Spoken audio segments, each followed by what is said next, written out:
Welcome to this deep dive into one of history's most ironic twists: how the richest empire the world had ever seen bankrupted itself. Today, we'll explore how Spain, flush with gold and silver from the New World, ended up weakening and losing its power. This isn't just a story of wealth, it's a lesson about economics, institutions, and unintended consequences. In the late 15th and early 16th centuries, Spain became the first truly global empire. After Columbus's voyages, vast quantities of gold and silver began flowing from the Americas into Europe. Spanish galleons carried tons of precious metals mined in places like modern-day Mexico and Peru. Spain's rise was astonishing. No European power had ever controlled so much territory from the Philippines to South America and so much wealth. But this very wealth planted the seeds of future problems. It may seem strange to think that too much gold could be a bad thing, but here's what happened. Inflation skyrocketed. With so much gold entering the economy, prices rose across Europe. Goods that once cost a few coins now cost many more. This hurt ordinary people and made Spain less competitive economically. No industry developed. Why build industries when gold could be spent on anything?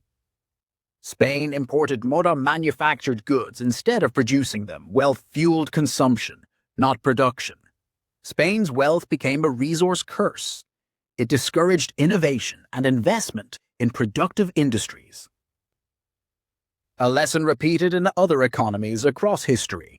Spain wasn't just rich, it was constantly at war. Conflicts with France, the Ottoman Empire, and later Protestant forces drained resources.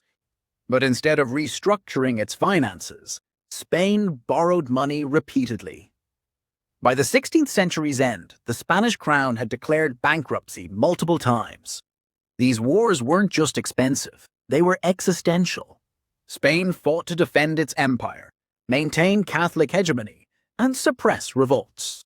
Every conflict chipped away at the treasury. Another major problem was taxation. The Spanish state relied heavily on taxes from the nobility and from overseas, but the nobility was often exempt from paying tax.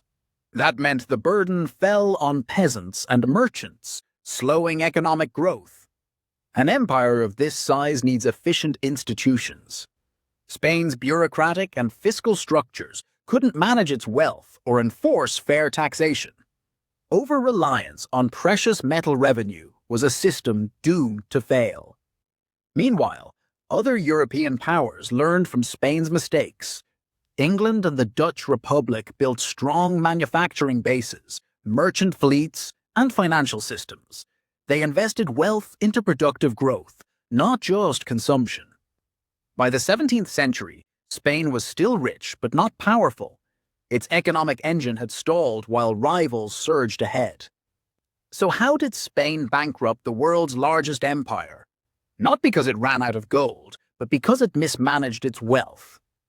High inflation, constant war debt, weak institutions, and no investment in productive industry all contributed. This story is more than history, it's a warning. Wealth alone isn't enough. Sustainable growth depends on productive investment, stable institutions, and wise fiscal policy. Thanks for watching. If you enjoyed this historical analysis, don't forget to like, comment, and subscribe for more deep dives into world history.